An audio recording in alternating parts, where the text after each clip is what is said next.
How is everybody doing? Okay, we're waiting for people to tune in. This is Jahna Sebastian. This is Jem. We're going to be dropping some gems for you. Most definitely. Alchemist TV, Multivision Music. How are you doing today? I'm not too bad. How are you?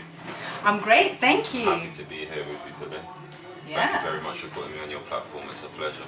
Thank you. Thank you for joining me today. Most definitely. Yeah, so I've had a lot of interesting gems that you've been dropping on Instagram, and you know, there's a lot of things that you've told me, which is very inspiring. I think right now it's very important for people to hear about music business, being an entrepreneur. You know all about that. Most definitely. Fortunately, I do. Yeah. How long have you been in the industry for? I've been an entrepreneur for, let's say, best part of 14 years. Since 2004, I really started taking it serious. I think I started with opening up a hairdresser's in my local area. Yeah, and that kind of took off, and then led me going into a barber shop around there. And since then, I didn't really look back. Right. Great. So what are the takeaways from your experience in the industry would be for people that you would want them to hear, like things that you've learned? No, most definitely. I've learned a lot. I mean, I feel like I need to write a book about this. I think the first thing is self-belief. You know, I'd like to touch on self-belief and self-doubt, which are two different things. Self-belief is most definitely something that can help to secure, you know, your investment in yourself and in your future. You know, self-doubt is something that can almost destroy that. You know, and if you're picking up those energies from close friends, close family members, because they don't necessarily see your vision or believe in your idea, you know, it could be something to kind of deter you from going on towards your mission, which is something you need to kind of build a resilience towards, you know, be strong about, because not everybody sees things the way you do, you know, and they say fortune favors the brave. So at the end of the day, if you believe in something and you think it can work and you believe you can make it work, there's no harm in trying, just like there's no harm in failing. The sooner you fail, the sooner you learn. And that's a lot of things that people don't realize. Failure is something to actually embrace. You know, if you break down the word fail, F-A-I-L, I like to call it first attempt in learning. Yeah. Because, you know, you learn something, you try something, you get it wrong. If you realize what your mistakes were or what it is that made you go wrong, then you've learned something. If you take that and implement that into the business second time around, you should succeed. Yes, well, that's definitely a great thing for people to learn, is that not to be afraid of failure. No. To keep trying, to keep doing it. Definitely. Failure is a state of mind that can, you know, it can enslave you. I remember I was doing a business venture. I had a restaurant that was running successfully for 5 years. I was trying to franchise that model, and I ended up growing it from one restaurant to two, where I had them servicing each other in aid of me building this franchise model to put out to the world. And I got to a stage where I kind of got disheartened. I felt tired. I felt, you know, just overwhelmed. I felt all kinds of different emotions. And it just got to a stage where I thought, you know what, this isn't for me anymore. But because I had the most expectations and, you know, I was happy about doing the business and was hoping for the best, I almost felt like I failed as well. And that kind of led me to go into like a depression, into like a black hole for a good few months. And it was kind of lost for direction, was just kind of beating up myself about what had happened, rather than looking at all the great stuff that I had achieved, looking at all the great stuff that I'd learned, even the things that I was even able to turn the business into a business after selling it. You know, I was lucky, I didn't have to close it down. It wasn't taken away from me by any liquidators or anything like that. So I was actually quite lucky to be able to sell the business. And after selling the business, because it was a restaurant, I was also able to turn it into a catering service, where I was then catering for, like, you know, the National Autistic Society, the Cayman Island Government of Tourism, to name a few. Who else was that? Jamaican Government of Tourism. I was doing movie premieres. I was doing catering for celebrities at their home, etc. So I was managed to take that negative into a positive and run with it. And when I had the model of the catering company, I'd learned so much that I didn't have to do as much running up and down and make as much mistakes as I did when I had the restaurant. It was a smoother, smarter operation, which helped me Yeah. a lot. Yeah, definitely. And now you're here, of course. Now That I'm here. because I'm you here. didn't give up. I didn't give up. I'm still here by the grace of God and the universe, and I'm still going. You know, a few more ventures in, and I'm here. You know, and I've been able to take my experience. I think when I was doing my restaurant is when I really learned about branding. So now I'm a creative brand consultant as well as an entrepreneur for lifestyle and entertainment. Entertainments, music, sports, lifestyles like fashion and food. And I've been able to creatively direct other brands and help them find their place in the market, find their identity and own values that they can be famous for.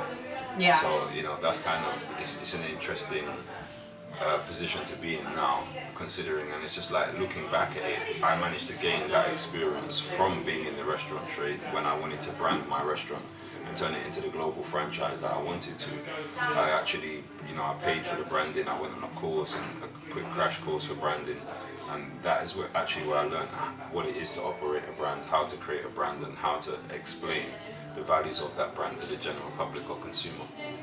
Yeah. So that's great. So now you're in this position. What would you say would be the best way for people to brand themselves now, especially if they're you know, sole traders, especially if they're trying to start their own business, and also let's talk about self-branding, because it's a part of that as well. Definitely. I mean, self-branding is a separate entity to having your own brand. So I mean, some people are fashion designers and, you know, stylists where they have an actual brand or a physical product, which may be a clothing item or something like that. But them themselves, as the creator of that brand, as a designer, can also brand themselves, so they can go into other doors or become creative director for other brands. You know, just like you got Virgil, you know, he created his brand Off-White, but now I think he's the head marketing director, or don't quote me because I may be getting this wrong, sorry Virgil. But you know, and he's actually one of the heads down at Louis Vuitton now, which is iconic. You know, for him, for where he's coming from, really great. So I think that, you know, branding yourself, branding your company is important. But I think before you invest in branding, especially with your company, I think it's important to test the market first with your product. A lot of people want to invest in branding first time, which can be very expensive, and you're doing a lot of stuff for something that may not actually work when it touches the market. So I think it's good to test the market with whatever brand it is or that you're offering, whether you're a musician, whether, you know, you have an alcohol or food brand. Test the marketplace, see, you know, how the consumers react to it, and then you've almost kind of organically started the first stages of building your brand. And you find out, when someone like myself as a brand consultant comes in, I can find out what it is people love about your brand, what makes your brand so famous, why they relate to your brand, and then we help to implement that into your branding as part of the guidelines and the values for your brand, so that you can emulate that more and keep the people coming and keep giving them what it is that they love. Never sell to people that don't buy. Rule number one. Doesn't make any sense. There's no point in selling stuff to people that don't buy when you have people that do buy. It's better you sell to the people that do buy than to the people that don't, if that makes sense. Yeah, definitely. Because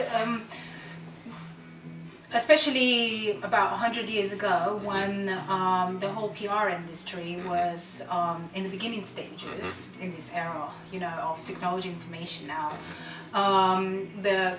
the standard way to promote and try and market things was to just blast everyone with information, and it wasn't targeted. Like, people didn't care about targeted audience, and sometimes people think about the views and the you know, how many people have seen that billboard on a certain road, but sometimes it's not about setting up a billboard just because a million people passes by. It's about creating an advert that maybe 100 people will see, but those 100 people are actually going to buy your product and connect with your brand, and probably even sign up and subscribe, because everything is about subscription now as well. Definitely. I mean, that's what you said. It's about your target audience. I mean, if you're going to build an alcohol brand, there's no point in trying to get people that don't drink alcohol to buy your brand. Yeah. Or people that hardly drink alcohol to buy your brand. You want to target people that do consume alcohol, you know, and then you just target what kind of people you want to target, and you can help do that through your advertisement, etc. So if it's young people you're trying to reach out to, if it's freelancers, this is people in the creative industry you're trying to reach out to and prove that your product is for them, then you need to explain that and bring that through your advertisement and your branding so that you're doing stuff to capture your target audience. Yeah, exactly. And that goes out to music artists as well, because it's not about trying to just get on a platform like talent shows or something like that just because that's the place where people go, because maybe that's not the niche that you want to target your music towards. Maybe there is a niche for everyone.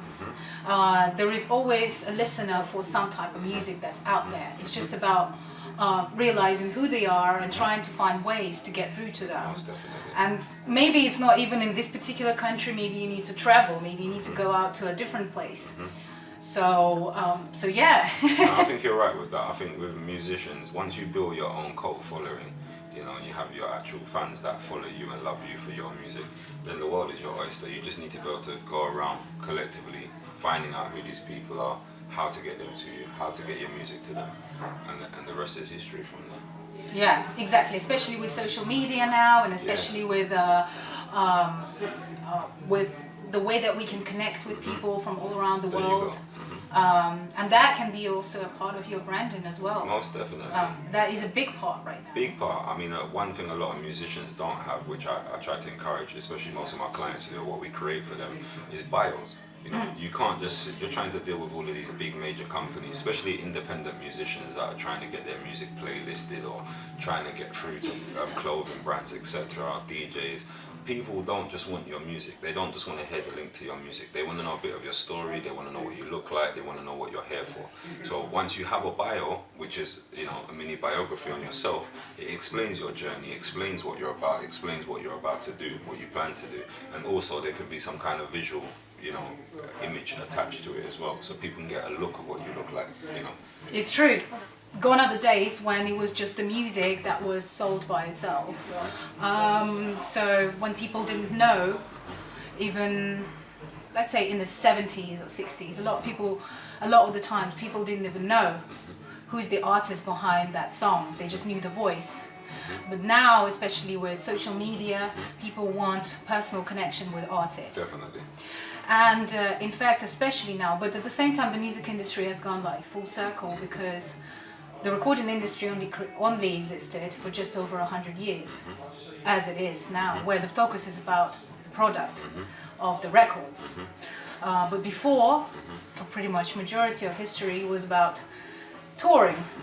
And it is back now, where it has always been, about a musician getting out of their place, of their comfort zone, and touring and performing and connecting personally with the audience. So again, it's that kind of experience. So people would rather go and see the artist perform live. Definitely.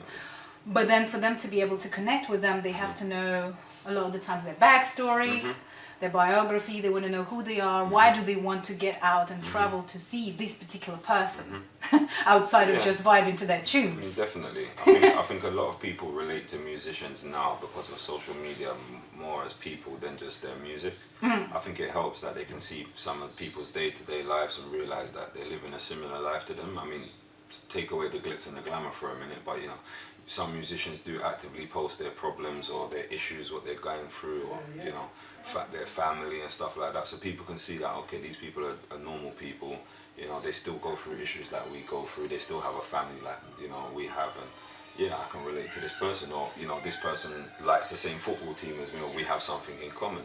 So I think the social media platforms has definitely helped to create more brand awareness and brand presence for up-and-coming musicians, or even just people working in the talent industry or the entertainment industry.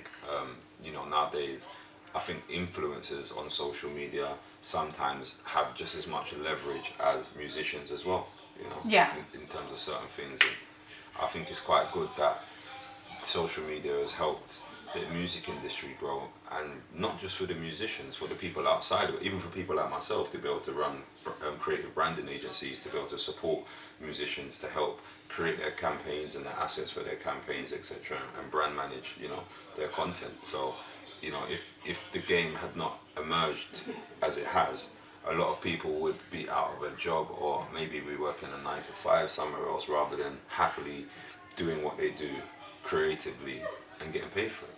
Yeah, exactly. And that is the key to using technology right now. Most definitely.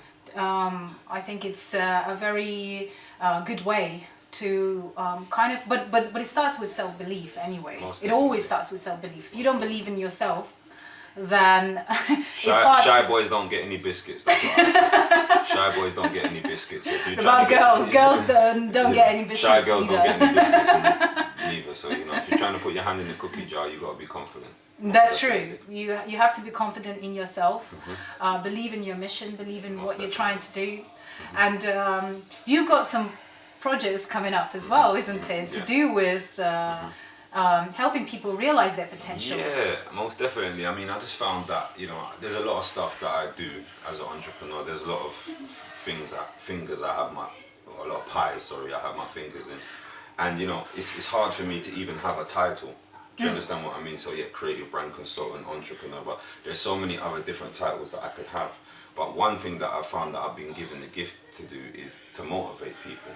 I think some of us don't realize how influential we are, or we can be as well. You know, so I just think that it's good to actually just put it out there, because it's just like musicians and people that do motivational speech, even people like yourself, you affect other people's life in ways that you can't even imagine. You know, I was doing a thing called Early Bird Gang. I like to get up early in the morning. I saw that. Yeah, so I was posting some stories on my account for a little while consistently when I could get up early. Things have been a bit busy lately. But yeah, it was, you know, it was a movement. It was Early Bird Gang. It was all positive. It wasn't any gang violence or anything like. It was a gang of people that wake up early in the morning, and there was nothing to exclude anybody. So whether you was going to do the school run, if you was going to work, if you was following your, you know, your creative journey as an entrepreneur, whatever you was doing, from you was up and out early in the morning, you was part of the Early Bird Gang.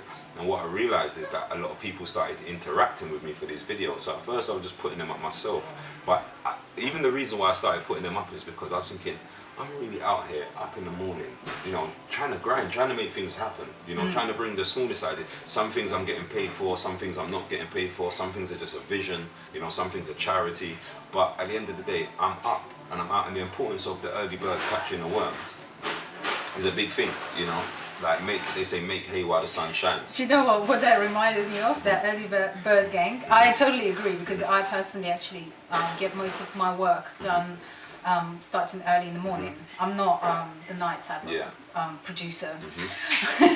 And also my studio is a sober studio. So, but it also reminded me, you know, because I grew up in Russia, and this is something different to how you grew up here, for example, in England. Because me and my great-grandmother, we used to get up at 5 a.m. in the morning, and my parents had a country house. Because I had asthma, we used to go there all the time. So me and my great-grandmother, we actually were growing our own vegetables and fruits. We had like all kinds of things. Everything that you can buy in Tesco's, we had it. You know what I'm saying? So cucumbers, tomatoes, we had like 12 apple trees, cranberries, everything. You know what I'm saying? Blackberries, raspberries. I even planted my own big, massive part of the garden with my own type of strawberries, and they were massive. Okay, so especially in summer, we would wake up at 5 a.m. and we would just work all day and grow stuff. So that's where actually this saying would come from, you know, from people from back in the days, getting a lot of stuff done, especially when it's around the clock, you know, when things you can do like that, you can only do them in the daytime. And, you know, it was very beneficial for humans to survive. So now at the same time, that's why we're wired like this as well, to wake up early, get motivated. Also, it's a good thing to start your morning with a little bit of exercise. Don't push it towards the end of the day. You know, you can go to to the gym, of course, at the end. But in the morning, if you just do 5 minutes of simple exercise, they'll fire you up.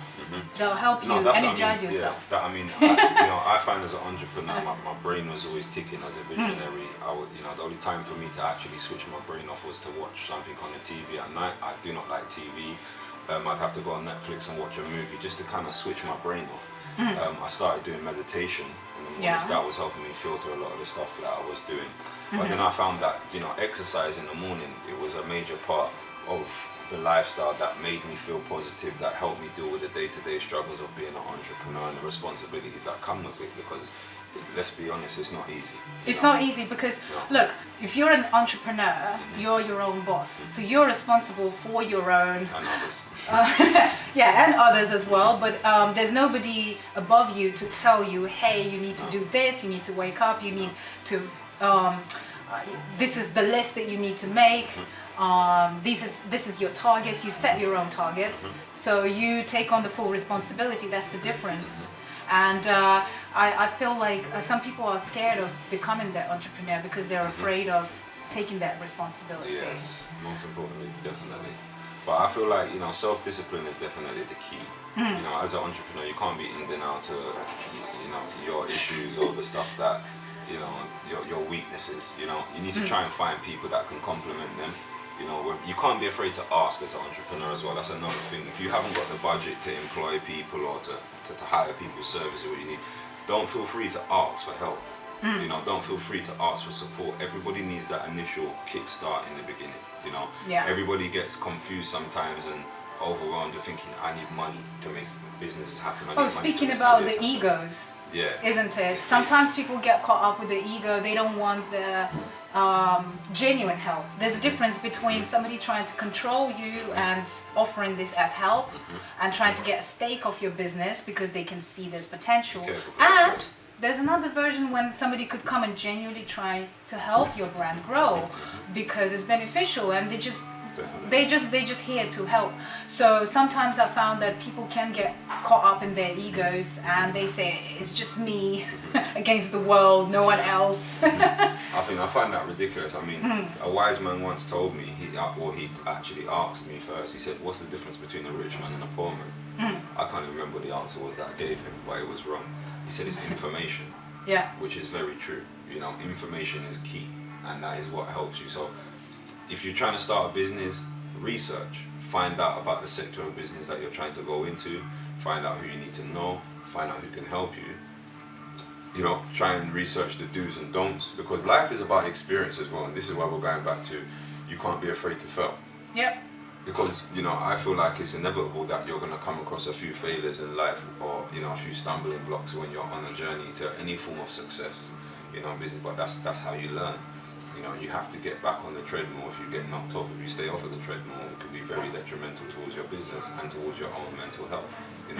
So, and that's like me speaking from experience. I said there was a time when I jumped off the treadmill and it could have destroyed me. I had to find the will and the power to jump back on. And another thing that I like to say as well, if you are at the rock bottom, the only way is up. It's the only way, really. Otherwise, you've got nowhere to go. Otherwise you stay down. So that's why even the failure, you know what I'm saying, it can teach you that, okay, where do you go from here? Exactly. You go up, now you try again. Exactly. I think, it's important that, you can find people that believe in your visions and your dream. It's not necessarily going to be your closest friends, it's not necessarily going to be family, but there will be people out there that see what you're doing or trying to do and like it, and maybe able to support you in what you're doing. Once you can connect with those people as well, it can help you a lot. No one man is an island, as they say. So you need a good team of people to help you produce what it is you're trying to produce.